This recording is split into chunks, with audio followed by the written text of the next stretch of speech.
വയനാട് ഉരുൾപൊട്ടലിൽ തകർന്ന പാലം പുനർനിർമ്മിക്കാൻ 35 കോടി രൂപ അനുവദിച്ച ധനവകുപ്പ്. മുൻപുണ്ടായിരുന്ന പാലത്തിനേക്കാൾ ഉയരത്തിലായിരിക്കും പാലം. വെള്ളത്തിൽ തൂണുകൾ ഉണ്ടാകില്ല. ടിൻഡു ദാസ് ചേരുന്ന വിവരങ്ങളുമായി. ടിൻഡു, എന്താണ് വിവരങ്ങൾ?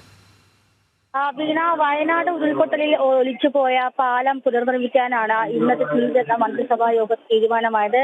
ധനമന്ത്രി KN ബാലഗോപാലാണ് ഇതുമായി ബന്ധപ്പെട്ട വിവരം പുറത്തുവിടുന്നത്. 35 കോടി രൂപയാണ് പാലം പുനർനിർമ്മിക്കാനായിട്ട് പദ്ധതിക്ക് അനുവദിച്ചിട്ടുള്ളത്.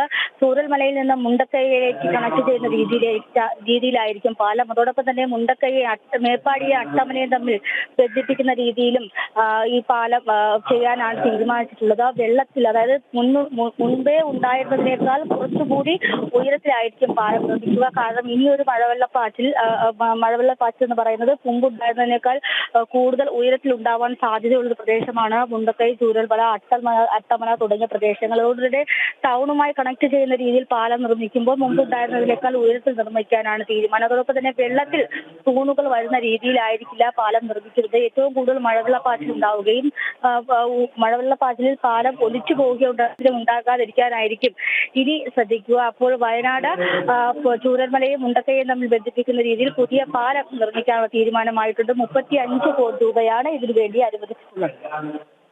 ശരി ടിൻഡു. വയനാട് ഉരുൾപൊട്ടലിൽ തകർന്ന പാലം പുനർനിർമ്മിക്കാൻ 35 കോടി രൂപ അനുവദിച്ച ധനവകുപ്പ്.